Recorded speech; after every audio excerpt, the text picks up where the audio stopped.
பார்த்தீங்கன்னா அதே முடக்கத்தான் தாங்க. எங்கள் அம்மா கொண்டாந்த முடக்கத்தான் வந்து மிச்சம் இருந்துச்சுல்ல, அந்த தலையெல்லாம் இப்போ நான் வந்து சட்னி அரைக்க போகிறேன். சாப்பாட்டுக்கு செம்மையாக இருக்கும். வாங்க இதை எப்படி செய்கிறது அப்படின்னு தான் வீடியோவே. நான் கூட காய வச்சு பொடி பண்ணி வச்சுக்கலாம் அப்படின்னா எங்கள் அம்மா சட்னி அரை, நான் அடுத்து வரையில அவங்க நிறையா பிடிக்கிட்டு வரேன் அப்படின்னாங்க. இப்போ சட்னி அரைச்சு சாப்பாடு சாப்பிட போகிறோம். இதுக்கு என்னென்ன தேவை அப்படின்றத காட்டுறேன். 2 கைப்பிடி அளவு முடக்கத்தான் எடுத்திருக்கேன். பெரிய நெல்லிக்காய் சைஸு புளி, வரமிளகாய் கொஞ்சம் காரம் தூக்கலாக இருந்தால் தான் சாப்பாடுக்கு நல்லாயிருக்கும். அதனால் வரமிளகாய் வந்து கொஞ்சம் எக்ஸ்ட்ராவே வச்சுருக்கேன். உரிச்ச சின்ன வெங்காயம் ஒரு 150 வெங்காயம் இருக்கும். இதுக்கு வந்து பூண்டு கொஞ்சம் அதிகமாக போட்டுக்கோங்க. ஒரு 50 பூண்டு இருக்கும். 3 தக்காளி, கறிவேப்பிலை. இதை வச்சு தான் இப்போ செய்ய போகிறோம். கடலெண்ணெயில் தான் தாளிக்க போகிறேன். இது வந்து தேவைக்கு உப்பு, உளுந்து ரொம்ப முக்கியம், தேங்காய், இன்னும் தேங்காய் உடைக்கணுங்க. அப்புறம் தாளிக்கையில் கடுகு போட்டுக்கலாம். இப்போ நம்ம செய்ய ஆரம்பிக்கலாம். முழுசாக மாறிய உன் மனைவி சந்திரமுகி. இப்போ நீ எப்பயுமே சந்திரமுகி தான், முழுசா மாறுற. ஏமா அப்படிலாம் பண்ற? இப்போ வந்து அடுப்பை பற்ற வச்சுக்கலாங்க. அவர் கிடக்கார். சாப்பாடு வச்சுருக்கேன். சாப்பாடு வந்தவுடனே சட்னியை வச்சு பயங்கரமாக சாப்பிட்றேன். காஞ்சிருச்சு. இப்போ நம்ம வந்து எண்ணெய் ஊற்றிக்கலாம்.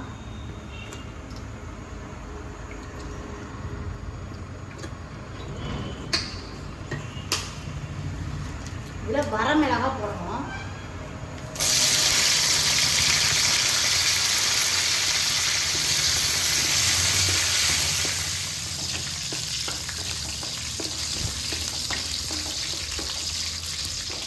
ஏன்னா மிளகாவை உடைக்காம வைக்கலாம். அதெல்லாம் திடீர்னு வெடிச்சிருச்சுன்னா அதனால் தள்ளி வைக்கிறேன். அதே மாதிரி கொஞ்சம் எண்ணெயில் கொஞ்சம் நல்லா மிளகாவை கருது விட்டிங்கன்னா காரம் உங்களுக்கு வந்து அந்த காரம் அவ்வளோவா இருக்காது, நார்மலாக தான் இருக்கும். புளி போட்டுக்கலாம்.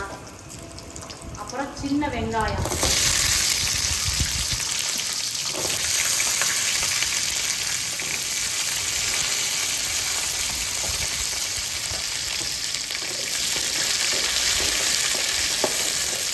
சாரிங்க ஒரு சின்ன மிஸ்டேக் நடந்துச்சு. என்னென்னு பார்த்தீங்கன்னா எண்ணெய் காஞ்சவொடனே ஃபஸ்ட்டு நான் உளுந்து தான் போட்டுக்கணும். என் வீட்டுக்காரரை பேசிகிட்டே மறந்துட்டேன். அதனால் நீங்கள் வந்து உளுந்து போடணும். எண்ணெய் காஞ்சவொடனே உளுந்து போடுங்க. அதாவது ஒரு கையளவுக்கு உளுந்து போட்டுக்கணும். அந்த எண்ணெயில் அப்படியே வணக்கிடுவேன். இப்போ அப்படித்தாங்க ஏதாவது வாழ்க்கையில் வீட்டில் இருக்கவங்க ஏதாவது சின்ன சின்ன தப்பு செய்ய தானே செய்வோம். அப்படி தான் இப்போ நானும் பண்ணிவிட்டேன். கொஞ்சம் மன்னிச்சுக்கோங்க. உளுந்து ரொம்ப முக்கியம் சட்னிக்கு.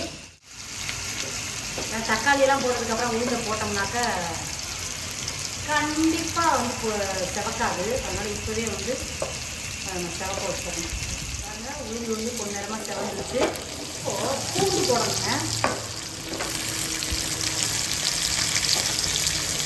போட்டு இது நல்லா வதங்கணும். தாமரை ஏதாவது நல்லா பாட்டு பாடேன். நான் பாட மாட்டேன். எனக்கு நான் பாட சொல்லி அப்புறம் நக்கல் பண்ணுறதுக்காங்க. உன் பாட்டை எவ்வளோ பேர் வந்து ரசிக்கிறாங்க தெரியுமா? அது எனக்கு தெரியும். ஆனால் நீ வந்து என்னை நக்கல் பண்ணுற. நக்கல்லாம் பண்ண மாட்டேன். பாடு நல்ல பட்டப்படம். ஒரு நல்ல பட்டப்படம். நல்ல எல்லாமே நல்ல பாட்டு தான். சரி பரவாயில்ல, பாடு ஏதாவது பாட்டு பாடு. பாட்டெல்லாம் மறந்துட்டியா? முடிக்கிற யோசிக்கிறேன். நான் பாடினாக்க அப்புறம் நக்கல் பண்ணக்கூடாது. பண்ண மாட்டேன்.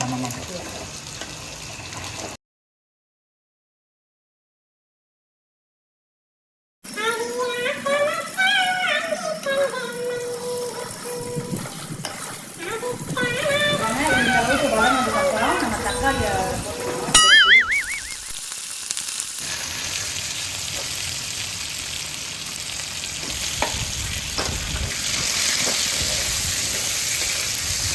போட்டுக்கணும்.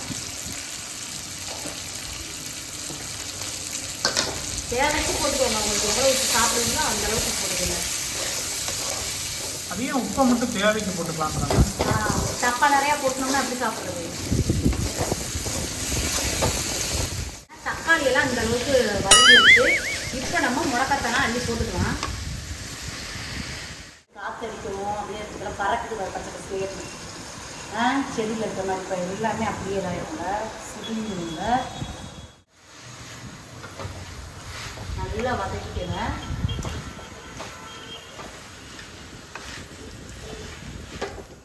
அளவுக்கு வதங்கினா போதும். இப்போ நம்ம ஆஃப் பண்ணிட்டு ஆறட்டும். அதுக்குள்ளேயே நம்ம தேங்காயெல்லாம் உடைச்சி எடுத்து வச்சுக்கலாம்.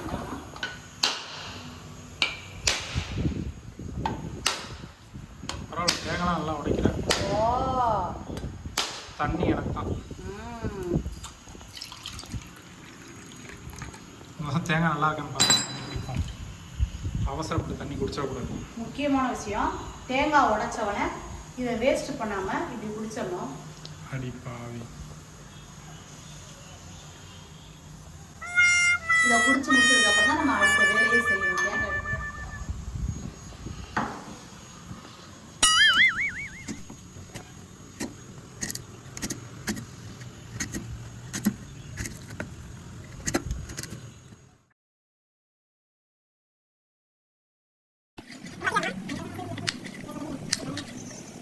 அரைக்க ஆரம்பிச்சிடலாம். இதை வெட்டி முடிச்சாச்சு. இதுவும் நல்லா காற்றுல பயங்கரமாக அப்படி ஆறிட்டாங்க. இப்படி அரைச்சிருக்கேன். அடுத்து வந்து நம்ம வணக்கி வச்சிருக்க இதெல்லாம் போட்டு அரைச்சிடலாம். சட்னி ரெடி ஆயிடுச்சு. பார்த்தீங்களா? நம்ம தாளிக்கணும். இதை கொட்டிட்டு நம்ம தாளிக்கலாம்.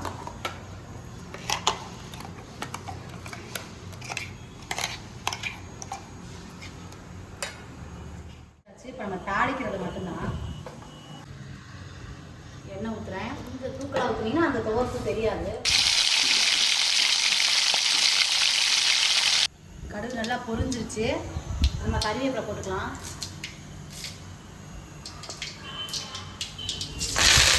இப்போ நம்ம அடுப்பு ஆஃப் பண்ணிடலாம். அப்படியே சுற்றி அதில் ஊற்றுறதான்.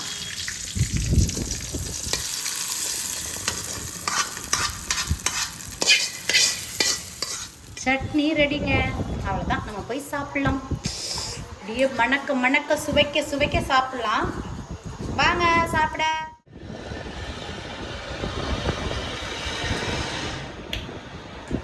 செம்மையாக இருக்குங்க. உடம்பு ரொம்ப ரொம்ப நல்லது. குழந்தைங்களுக்கு செஞ்சு கொடுங்க, நீங்களும் செஞ்சு சாப்பிடுங்க. சின்ன பிள்ளையிலேருந்து பழக்குங்க இதெல்லாம் சாப்பிட்றதுக்கு குழந்தைங்களுக்கு. அப்போ தான் விரும்பி சாப்பிடுவாங்க.